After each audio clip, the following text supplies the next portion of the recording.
Mr. Kipp Sorensen, what's up, brother? Great to see you today. Good to see you as well. Happy Thanksgiving. Yeah, tomorrow's Thanksgiving as of the release of the podcast. So, you guys have any Yeah. plans? We always end up hosting, it seems like. So we'll have a big group, and then Black Friday, we actually have started boycotting it probably about 8 years ago. And Totally. so we leave Friday morning and we go up to Lava Hot Springs in Idaho, rent an Airbnb, and hang out in that small town all weekend and just eat scones and play board games and go to hot springs at night. And that's That kind of sounds what we awesome. do. Yeah, It's that our sounds awesome. jam. Yeah. It's crazy. I see people like I have friends and family members that actually like gear up and get all the coupons and map out the way they're going to do things on Friday. And that just Nah, is a no miserable, thanks. miserable thing to me. So, but whatever. No, You guys want to go fight over $5 savings, get after it.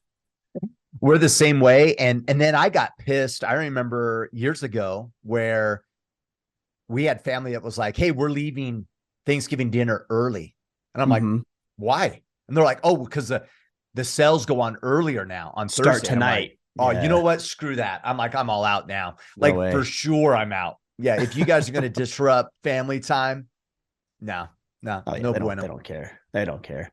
I noticed that you only have an earbud in your, I think that's your right ear because it's mirrored. Yeah. Does it not fit in that ear, your left ear, or what? That's what it looks like. I'm like, wait, No, does it no, not fit in there or what? no, it fits. It falls Oh, out easy okay. on this side. Okay. I'm not taking a jab. I was like, man, Yeah, making fun of earbuds my no longer ears. fit in there. Yeah, I'm gonna be showing up with some beats instead. You're gonna have some oversized beats. You're gonna have to like these big, huge alien Yeah, bug eye ear type thing.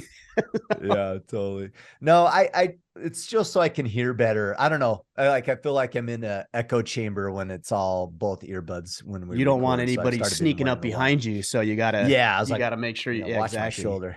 That's right. All right, man. Well, let's get into some questions today, shall we?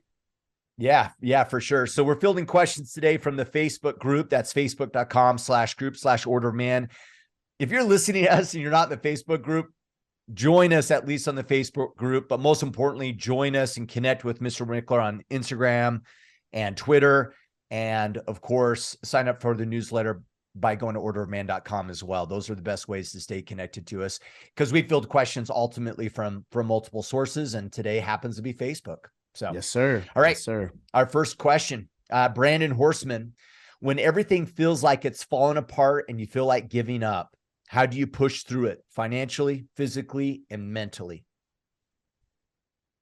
I don't know if this is a personality thing, but for me, when things are falling apart around me, I almost take it as a challenge.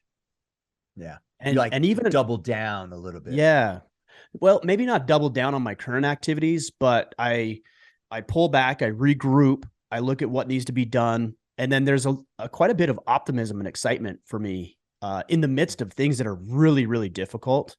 I don't want to Yeah. diminish the fact that somebody might be going through a relational issue, a financial issue, a medical issue, but those are moments that can really define you if you choose to look at it as an opportunity for growth, an opportunity for expansion. So I would not recommend plowing through in your current trajectory because I know a lot of guys will do that. Sometimes things will happen and then they'll just double down on their current activities. Well, your current activities are what got you to where you are, and you're Got it. not satisfied with that. So it's time to disengage for a minute, regroup, figure out what you need to do mentally, emotionally, physically, spiritually, come up with a plan of action. That's where something like our battle planner might come into play, or even using our free resource 30 days to battle ready, and come up with a plan of action and then look at this as an opportunity for growth. So for example, if you're strapped for cash and you're up to eyeballs in debt, okay, you know where you are, you know creditors are calling you know you're stressed out about it, you know you're not making ends meet. So the first thing you need to do is stop, take a breather, get all of your financial information in one place, all of your debt, what the balances are, what the interest rates are. Once you have this all listed out, maybe it's a budget that you need to go through, Now you can start planning. So maybe you need to call some creditors and ask for them to reduce your payment or for some financial assistance. A lot of places will, but you can come up with a plan in the way that you're going to attack that. Maybe you need to stop spending so much money on a monthly basis on things that are unimportant and divert those resources to paying off debt. But you come up with a plan, and that should give you optimism or a sense of hope, knowing that, hey, like I'm going to improve. And then once you have that, you start acting. And it's the action that's going to build up the confidence for yourself. And you're going to start feeling better, and you're going to put yourself in a better spot financially or relationally or spiritually, whatever your issue is. And life goes on. Life gets better if you do the right things, but you can't double down on what you're currently doing. You need to rethink your current strategy. Yeah, I like that. I mean, I'll just add some additional like mind thought, right? It's funny. He says, you feel like giving up and push through financially, physically, mentally. It's all mental. Otherwise you wouldn't feel the way you're feeling. Right. So like, I would be mindful of the power of letting go of expectation. I think, Ryan, you used the analogy of like, hey, get all your financial stuff together. We avoid that sometimes. And we've talked about on the podcast, how guys will be like, they're financially ruined and they just won't look at their account. Mm-hmm. Like they don't want to face the music. And so they'll pretend or just feel overly stressed out. Don't do that. Deal in reality. The reality of it is you might have a shit show placed in front of you. Lay out the details, let go of, well, it shouldn't be this way, or it should be this. Let go of that and deal with what is so and your current circumstance, and then prioritize and execute against it.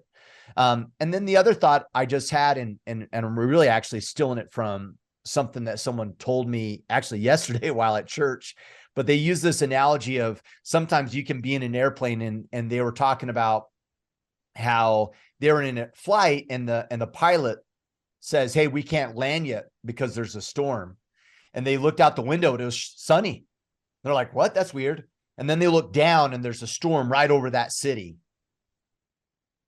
Guys, beyond the clouds of the storm, there's sun. There's hope. The world's going to go. There's goodness. There's potential. There's all those great things. Sometimes we just have a cloud, you know what I mean, over our circumstance, and realize that sometimes that's our creation, right? And it's our emotional state. Sometimes it might be legit, but I mean, that's the power of the statement that you said, you know, this too shall pass. And sometimes all that we need to do is prioritize and execute. And what a great opportunity. I don't know about you, Ryan. Well, I do know about you. I know exactly the largest growth that you and I have ever had in our lives is when that storm has been above us. Mm-hmm. Yeah. So look for the lesson to be learned and grow and rise up. So then that way, when that cloud goes by, you're a better man for it. That's exactly right. One of the things you said, Kipp, is you said the shit show that's placed before us or in front of us. And you already alluded to this. You guys created that. You created those circumstances. Very rarely is your external circumstance a product of things that are beyond your control.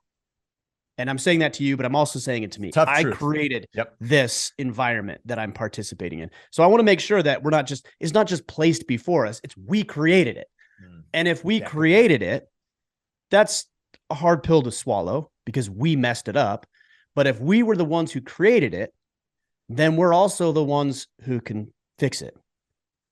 And I would say, just from a spiritual perspective, this is something that I'm trying to think more of and really tap into the spiritual element of, my life. And this is a little different than I've done in the past, is that I believe that we all have a plan.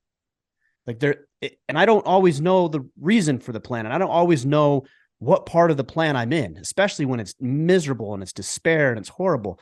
I don't know what plan that is, but I believe it's part of the plan. And if that's part of the plan, then that's part of God's doing. And if that's his doing, then he is also the answer. So with you and God, you can find a path out. It's tough, but here's one other thing I would say.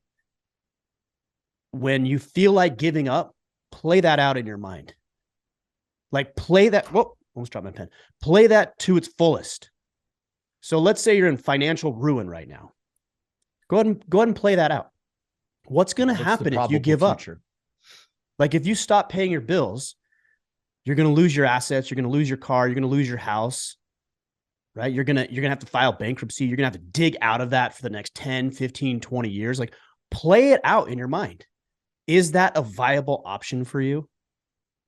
If you're going through a relational issue, a hardship right now, a separation or divorce, play that out in your mind. Could you, hey, you know what? I'm going to give up. I'm going to throw in the towel. I'm going to blow up the marriage. I'm going to treat her like garbage. I'm going to neglect my kids. You know, man, that's going to put you in financial. Yeah. Like play it out. Is that what you want? Or do you kind of it's kind of like putting you know how they say, when you have a ship or a boat that's sinking, you can't just like shovel water out of the thing. You got to fill the hole first. So stop, fill the hole, stabilize your environment, and then you can start shoveling water out and coming up with a solution moving forward. Your comment about playing it out, man, that can transcend in so many areas. I think that, and not to create a little bit of a tangent here, but I think it's profound, is guys will find themselves in really bad circumstances that they've created or making even poor decisions because of the lack of playing it out. Right. And going, hey, what's the probable future of this decision? And it's so interesting that we don't do that all the time. that it's just the moment, or I don't know, instant gratification, or I don't know what it is, or lack of laziness, or laziness and critical thinking. What is it? It's emotion. Yeah. Because you're being emotional, which is understandable. You're going through a hard time. Yeah. Like we talk about this all the time. Men do all the time. Even somebody who might be asking this question is like, oh, men, we're not driven by our emotions. And yet giving up is a response to emotion, despair, depression, anxiety, hopelessness, fear. Those are all emotions that would drive you to giving up. So when you say I'm going to give up, you're actually being emotional. And being emotional is fine, but you're being driven solely by emotion. Now, if we play it out like you're talking about here, now what do we have? Hope, optimism, excitement. Strategy, a path. Right. Yeah. So you're being emotional, which is understandable because it's easy to be emotional when you're going through this. I certainly have those things in my own life, even now. You can't be driven by emotion. You can use it to figure out what's going on, but you have to have a rational and logical path forward. Yeah. Jason Lavoie, I know it has probably been covered, but learning how to restart life after an unwanted divorce, 8 years together, and she left very abruptly after setting herself up with someone new. How to build confidence in self after taking such a major blow and life changes ahead. Yeah, I think we just answered that question. I think what we said before, hey, regroup. You got your balls handed to you. Like, all right, stop, regroup. What do I need to do with my money situation now? Because there's probably some issues there. If you have kids, how am I going to continue to father those kids in the best way possible? Where am I going to live? What am I going to do for work? Like, these are all things you need to just take a pause and regroup and start working on those things and making yourself the project. I've talked about that a lot. Make yourself the project. If you can work on yourself in these key areas, mental, emotional, spiritual, and physical, those are the realms in which you need to operate right now. So let's talk about emotional. Emotional, you need to learn how to process your emotions, especially the emotion of betrayal, sorrow, heartbreak, guilt, shame, regret. You need to figure out a way to experience all of that and get it out in a healthy way so that you can now manage it. That's emotional. Mental is doing difficult things that you didn't previously think you could do. Now, that might mean having a difficult conversation. That might mean standing up for yourself in a constructive way. That might mean going to do some physical activity that you've never been able to do before, like running a marathon. That might be speaking in public, starting a business. The beauty of this is not only is it going to build up your psyche, it's also going to build up your confidence, which is exactly what you asked about. Okay. Then we have spiritual. Spiritual, I'm not going to get so much into God in this one. And what I'll say is that you've got to figure out your reason for being here. There's a reason you're here. And I think that's derived from God. I'm sure there's plenty of guys who think it's something different, but ultimately we're all here for a reason. And we need to discover what it is and uncover and unpack and develop and build it out. And then physical, I'm not even going to get into that. You know that. Go to the gym, eat right, sleep, recover.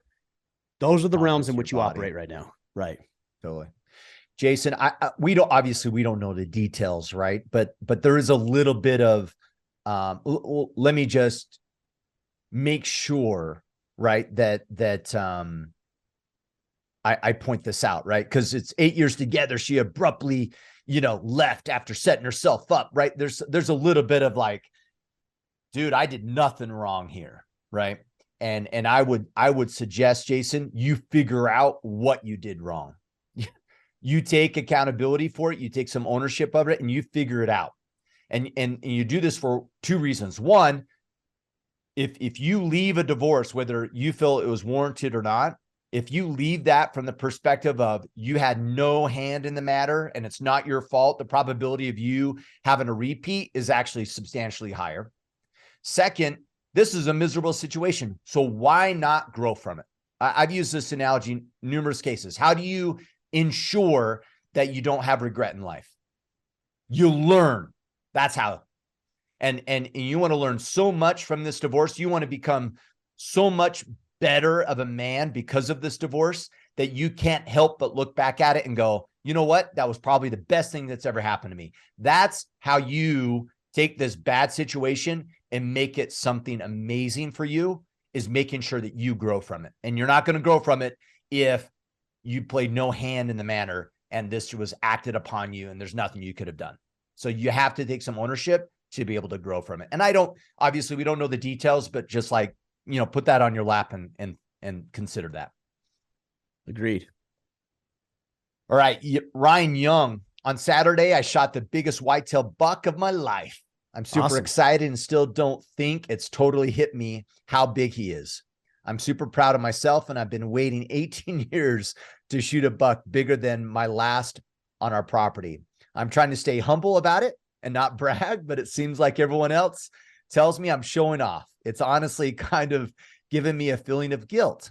How do I maintain a sense of pride and stay modest about what I've accomplished and not let the jealousy of people make me feel guilty? This is a really good question. I actually have the same problem, by the way. So about bragging on things that you're excited about or guilt about it? Yeah. Like I actually hold back like wins in my life. Certainly with my family. And I do it because like, I don't want to make them feel bad, right? Like there's some, I don't know. I'm concerned about why would they feel bad? Like I'm bragging. Well, because their circumstances are different than mine. And Asia's like, no, people who love you want to hear you win. So like you should share, but I don't know. It's just like it's a little bit of a default thing that I do. What's the opposite of humility?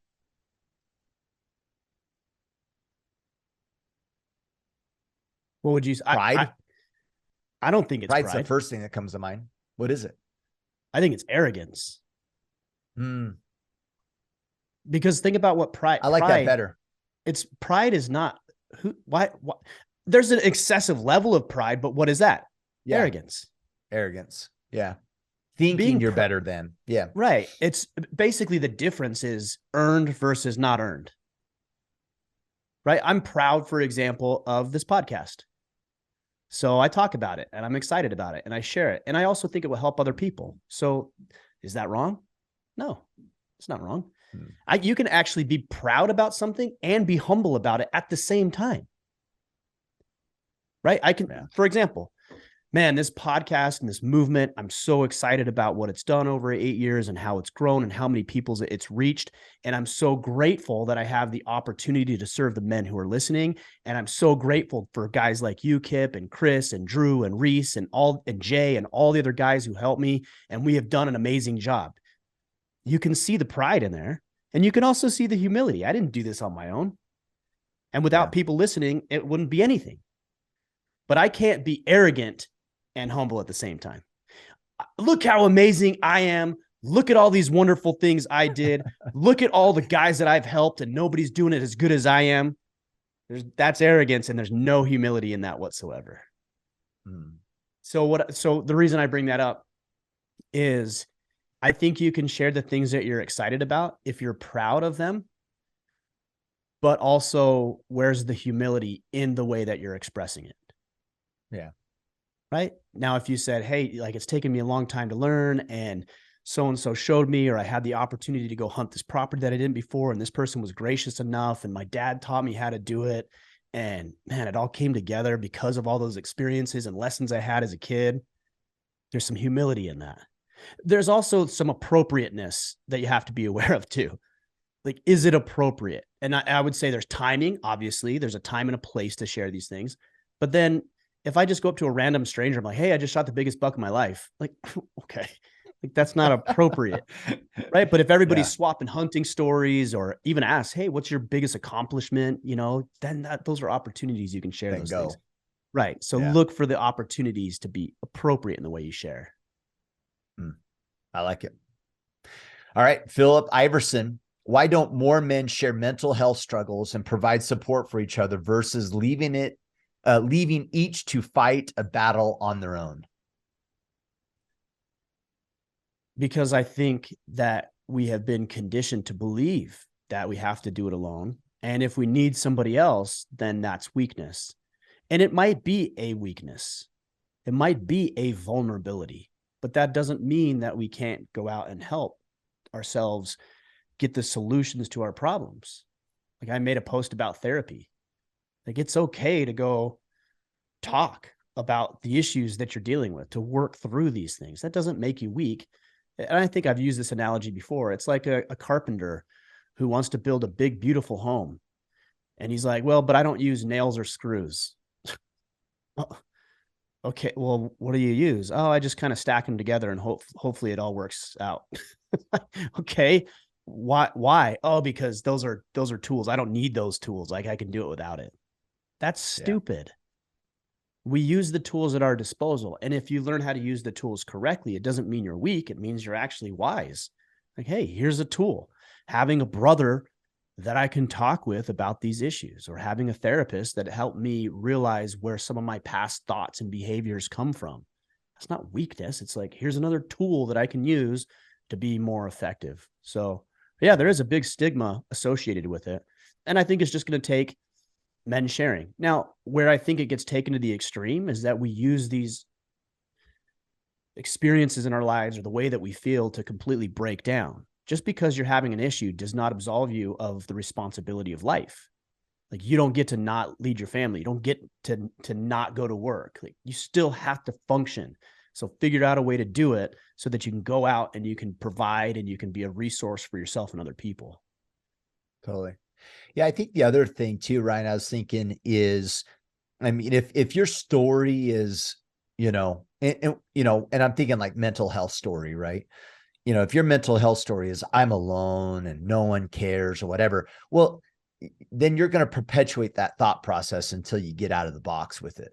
You know what I mean? And me believing that I can call Ryan and he would help me is in complete conflict with my story of no one cares. You know what I mean? And I'm alone in my misery, right? Like we'll often perpetuate, right? Obviously the thought process that we're having. And so it's just so important to get clear, in my opinion, of the lie. And I mean that like literally the lie, because a lot of the time when we're inward in our thought process and it's negative, it's a perception of something and it's not true. And the more we can get to that and go, wait a second, now this is how I feel, but like, is that true? Does no one really care? And realize that no, I'm creating that. And thus now I can get past that and say, hey, I'm going to call a brother, right? I am going to get counsel. I am going to do these other things. Now, obviously, it's not just realizing it's life just magically doesn't make it go away, but it gets us out of the mindset of realizing that that's not reality. And that's part of a perception that we've created. And we need to look past that, right? And reach out, whether it's through counseling or other means, to get assistance from other individuals. Yeah.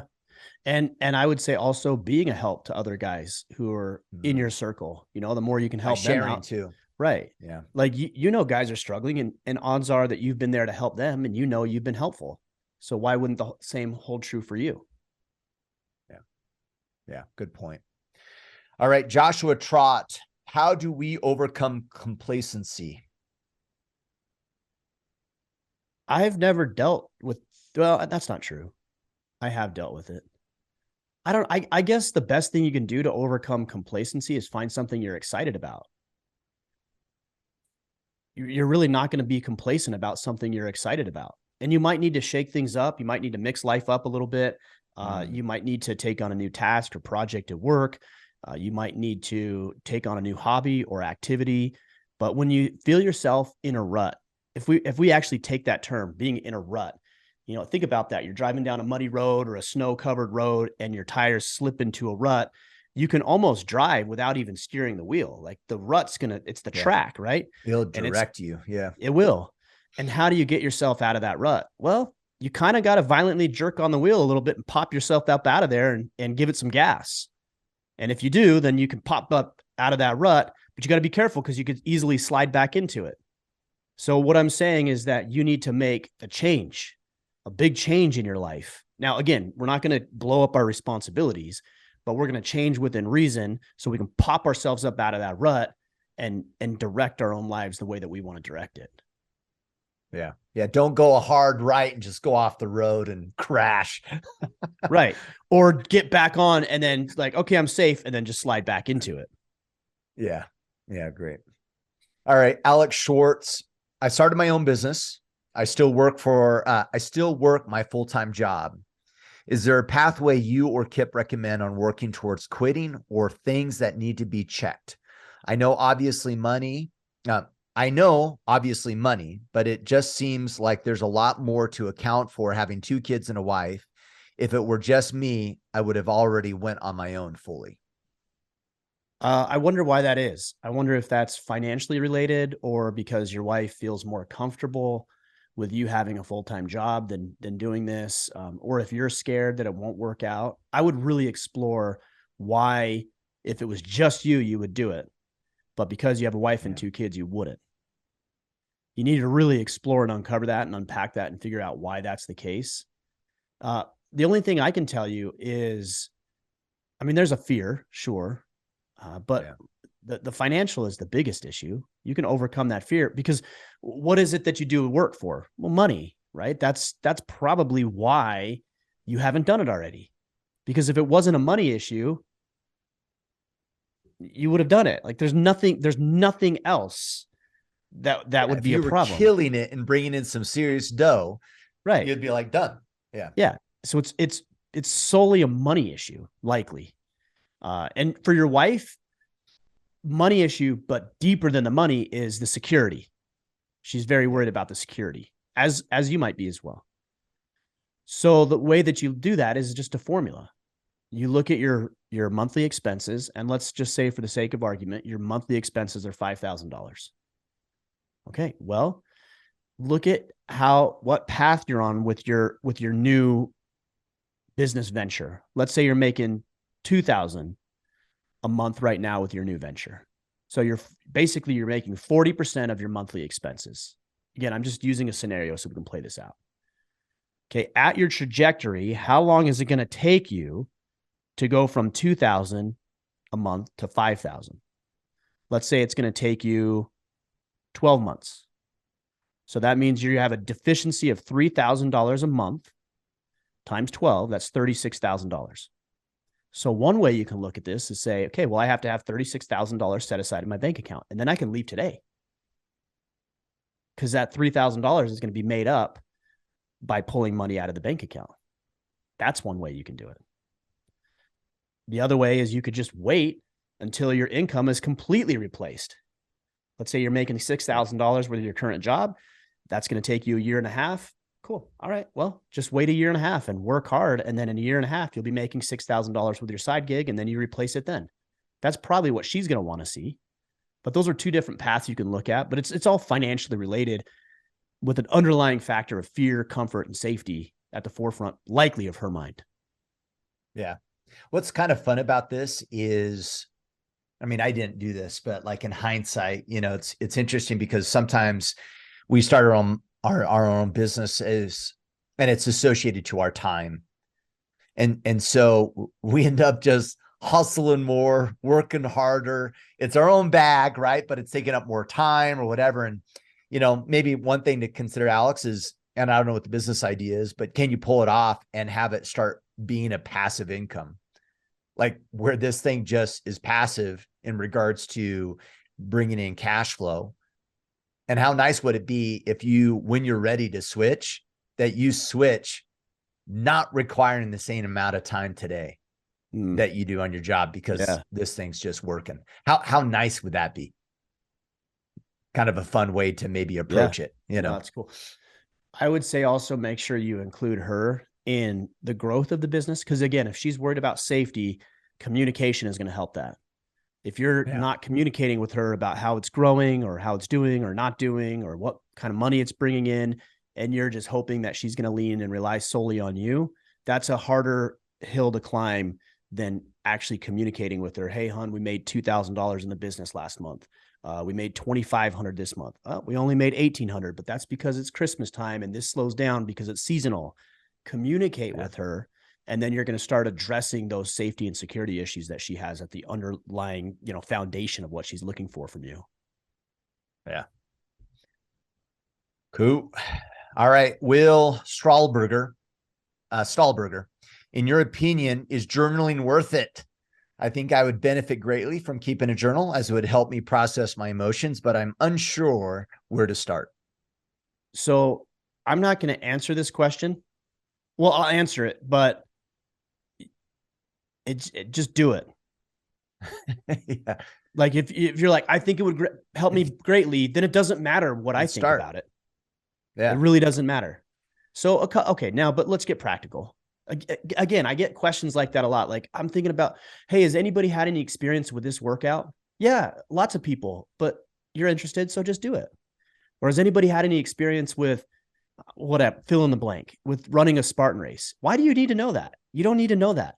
If you're interested, then you just go do it. It doesn't, you're looking for excuses. And some people will say, no, I'm looking for, you know, ways to make it more efficient and effective. Yeah, I get it.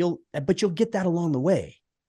Like, stop looking for a reason not to do something. Just do it. Okay, now, where do you start? Well, you just start. You just get a notepad and you just start writing, and you're going to get better at it. A couple of prompts I would give you is, what was my greatest lesson today? Answer that question.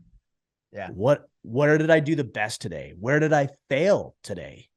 What am I going to do tomorrow? If I was reading this in 20 years, what lesson from today would I want to give my future self? How did I feel? This is a big one for guys. How did I feel about what took place today? Where did I feel energized and excited and optimistic? Where did I feel down and sad and guilty or shameful? Talk about those feelings. There's so many different things you could do. If my kid was going to read this in 10 years, what would I want him or her to learn? What lesson would I want to impart upon them? These are all prompts that you can use, and yeah, just go for it. And you're going to get better at it and more efficient. You're going to find questions and prompts that work well for you. Yeah. The problem, maybe a pitfall that I fell into, and Will, I'll project it on you a little bit as maybe a thing to consider or watch out for. I approach journaling as like, well, I'm going to like write my history. Right. And so the first time I sit down, it's like 2 hours later. Right. And then what do I do the next day? I don't have time to journal. That took forever yesterday. Right. And then it almost deterred me from doing it because I made it such this large ordeal task. So sometimes keep it simple and precise. Me personally, what's always worked out for me, because I have a problem with being grateful. So I just maintain a gratitude journal. And my requirement is, it doesn't matter if it's 5 minutes or 30 minutes. I got to write something and explain something that I'm grateful for. And sometimes it's hard. Like, I'll sit there and go, I don't feel grateful for anything. Right. And it really forces me to sit there and go like, no, that's not true. Right. I have so many blessed, and it really helps me get that mindset. And then I'll write about it. And then when that's not the case, and I have something really pressing on my mind, kind of back to your prompt, Ryan, about something you learned today or whatever, then I'll do that route. But my default is, at least I have to document something that I'm grateful for. Yeah, I like that. I would ask, with that gratitude that you're talking about, there's some intentionality behind that. I want to learn how to exercise more gratitude, right? That's your practice that you want to do. So he needs to ask, we all need to ask why we're doing the things that we do. What's the intent? Yeah. Right. Are you journaling because somebody one time said it was a good thing? And that might be enough to get you started, but it's not going to be enough for you to keep doing it. So why do you want to journal? Is it so you can clear your mind at the end of the day?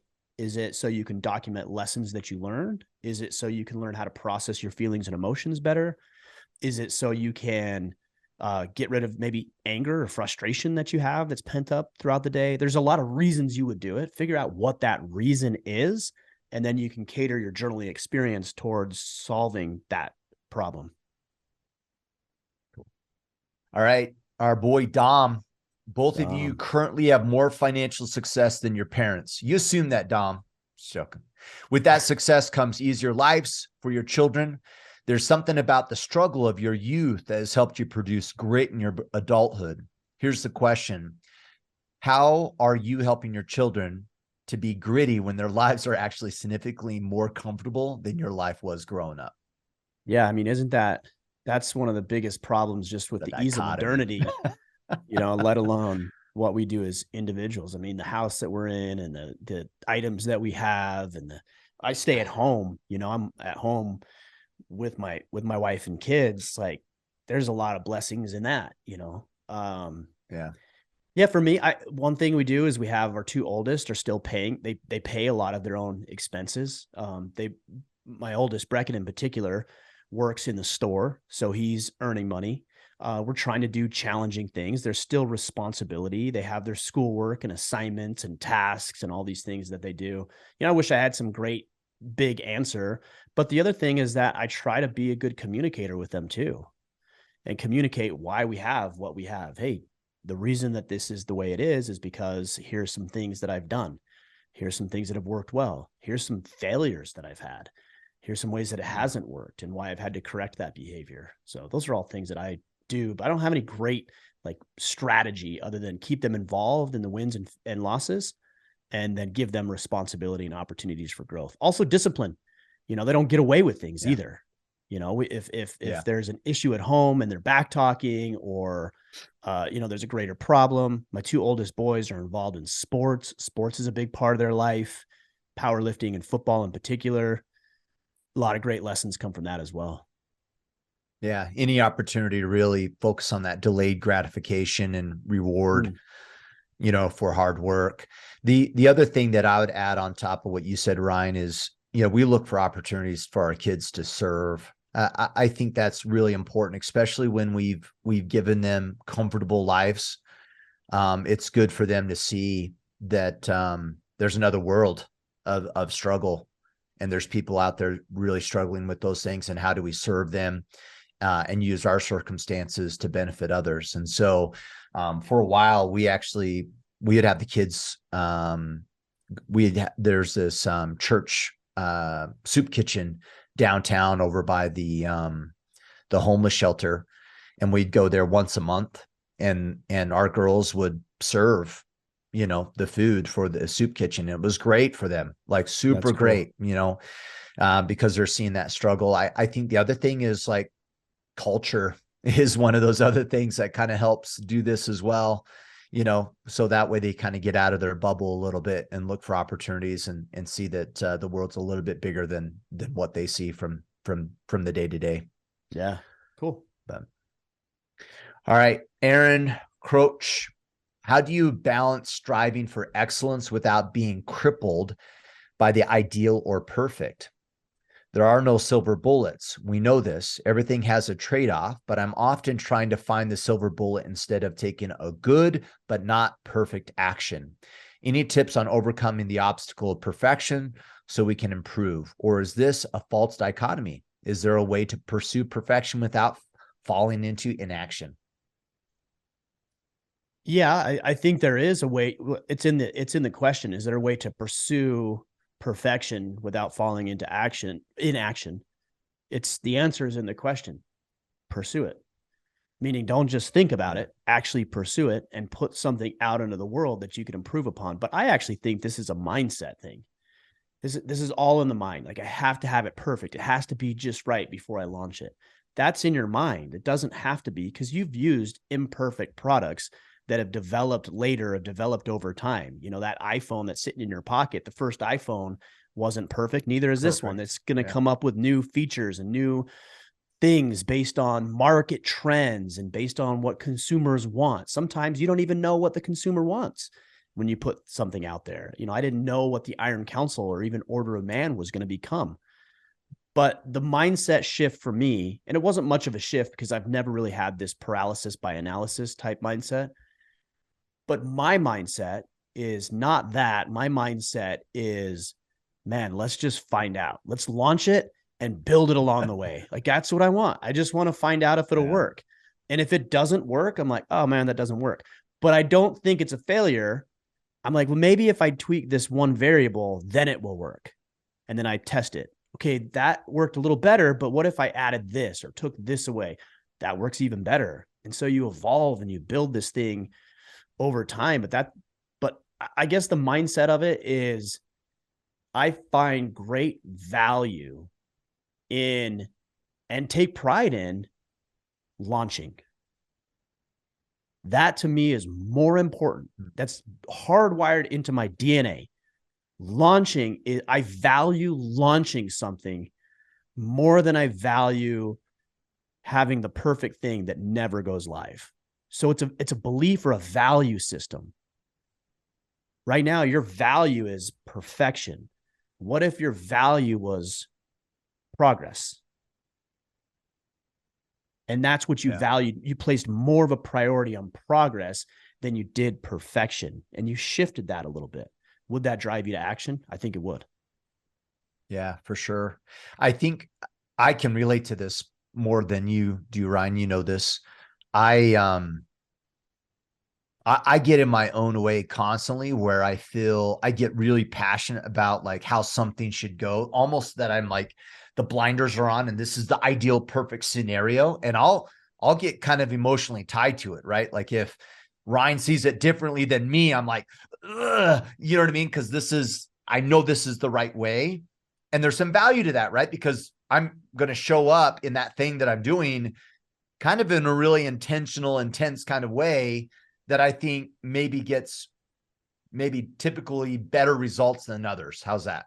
However, it's kind of arrogant. I'm kind of arrogant about it, right?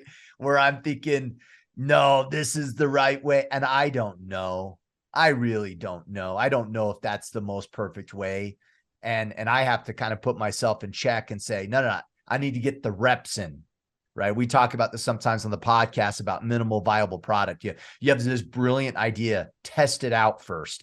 And I kind of need to do that more often in just everything that I do of like, get in the reps, get it in front of people, get some confirmation that what I need to do to tweak. Sometimes I'll delay exposure of what I'm working on because I want to make it perfect before anyone sees it. And the problem with that is I don't know what I don't know. And until I get exposure and reps in, I'm kind of being arrogant and guessing that I know exactly what's what. And so back to already what you were saying, you know, err on the side of action, but I see it as kind of reps. I need to get in reps and get some exposure and confirmation. But still I can focus on making it ideal and perfect. But a lot of that, I think for me anyway, is a little bit of arrogance on my part that I think my way is the way or the best way, when in reality is probably not. I hate to say that, but it's probably not the best. Well, think about if you launch something you believe is perfect, what room for growth does that allow you? None. I mean, I'm not going to even take input from anybody. Nope. When I know it's perfect. Right. So if you're waiting for it to be perfect, let's say that day arrives, you're like, this is perfect. And you launch whatever that thing is. We know it's not perfect. We 100% know it's not perfect. You think it is. Yeah. You've wrapped up your identity into this perfect project. And then you've closed yourself off to any opportunity for growth versus this concept of progress and launching. We were talking about humility and arrogance earlier.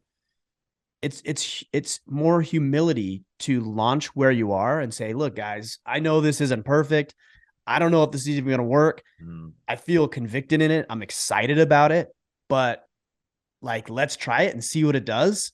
I mean, when we did our first event or even the first Iron Council iteration, guys signed up. I told them, I'm like, I don't totally know what this is going to look like. And I don't totally know what it's going to be. And when we had our first event, we probably, I came up with some things that we were going to go through. But we came up with the agenda probably 2 days before, the actual thing, like the finalized agenda. And then what that allows you to do is that allows you to be open and receptive to feedback and ways to make it even better. So maybe there's some of that humility versus arrogance conversation in there. Yeah. And I'm totally projecting on this guy. Aaron's like, dude, Kipp, I'm not related to you, right? In regards to how I feel about this. But for me too, some of this is, why do I want it to be perfect? Mm-hmm. Yeah. It's about me. It's about, man, if this thing gets rolled out and it looks perfect, guess what? Glory to Kipp and his greatness, let me bask in how amazing I am, versus did it serve its purpose? Right? Did it help? Did I involve people in the process that needed to be involved for their buy? A lot of that has to do with just me trying to prove myself, to other people and looking good. I wonder, like, what is perfect anyways? There is no objective standard of perfection. Yeah. Like it's just not, it's not a thing. There is no such thing as perfect. It's what's good to somebody else might be horrible to another person. There is no. Yeah. Let me say it this way. If you said, hey, Kipp, how's that material coming along?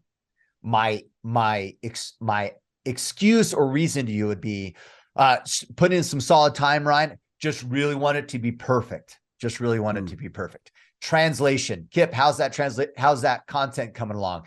Oh, it's going really good. I'm trying to make it as best as it can be, better than, probably standard. And because I really want to make sure that when I roll it out, you think really highly of me. Yeah. Yeah. It's you driven. Yeah. That's a good point. Well, I guess then we have to figure out where on the spectrum do you launch? You have something that's broken that doesn't function, and you have something that's perfect that functions flawlessly. Well, okay, when do you launch? If the intent of the launch, if you're clear on the intent, for instance, you put an event together, what's the intent? Hey, I want to create this environment that leaves a lasting impact for the men who sign up, so they can walk away feeling, profound and confident and have some guidance direction on how to become better men. If that intent is pure, you're going to launch at a window by which you ensure that desired intent is going to be effective. Period. Yeah. Well, and there's things that you can do also. If you have a product, for example, you might say, hey, I know this isn't perfect. I know it has a long way to go, but I'd like to get 5 or 10 or 20 or 100, whatever the number is, people to test it. And you don't have to pay for it, but I want you to test it for 30 days. And then I want you to give me raw, honest feedback. What do you like? What do you dislike? What does it need? What does it not need? And then there you actually launched something. You didn't charge anybody for it, but you had them test it out. And now your second iteration is going to be that much better. And maybe you do charge a little bit for it. And then the price goes up and up and up and up as value is increased in the thing as well. Let's take one more, Kipp. Yeah. All right. Ryan James, how to combat intense social anxiety. Well, you just got to be in social environments. That's it. Reps. That's it. You have to put yourself, and it might start small, right? You're not going to go put yourself on stage in front of 1,000 people today, but could you go to a business luncheon this afternoon? Sure. Yeah, absolutely. And go prepared, right? What is your objective in going to that business luncheon? Well, it's to get better at social interaction.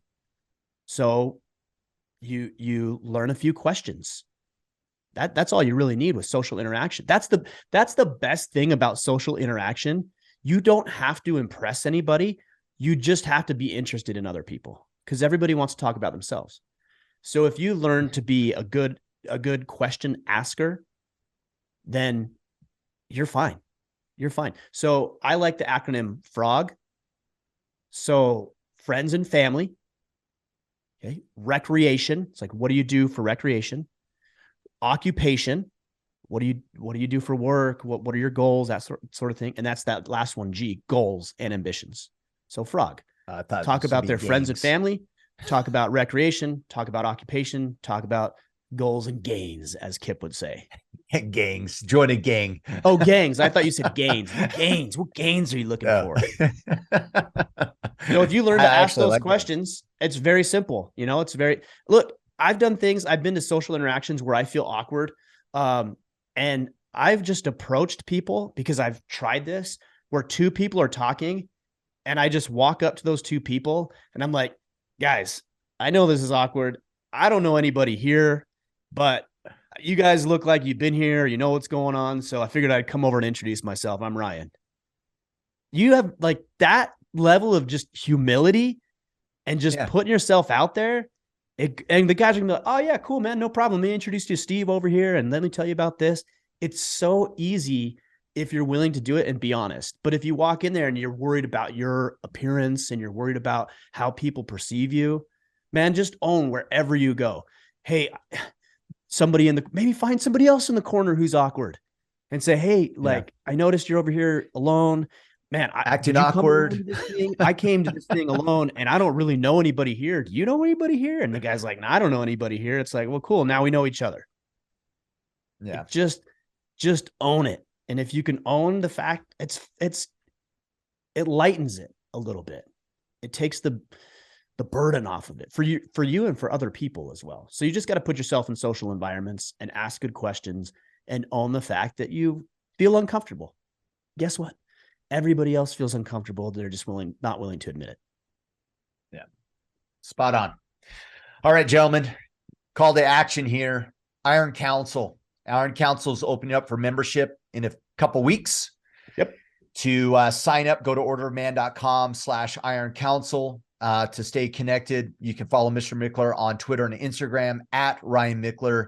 And as well, keep in mind, store.orderofman.com for all of your swag needs coming into the holiday. But once again, probably the biggest thing is Iron Council is currently closed, opening up in a couple weeks. If you're wanting to join us there, starting the new year, go to orderofman.com/Iron Council. Right on, guys. Appreciate you. Again, have a great Thanksgiving. A lot to be thankful for. We are thankful for you. I know I can speak for Kipp on that as well. And we'll be back on Friday. Until then, go out there, take action, and become the man you are meant to be.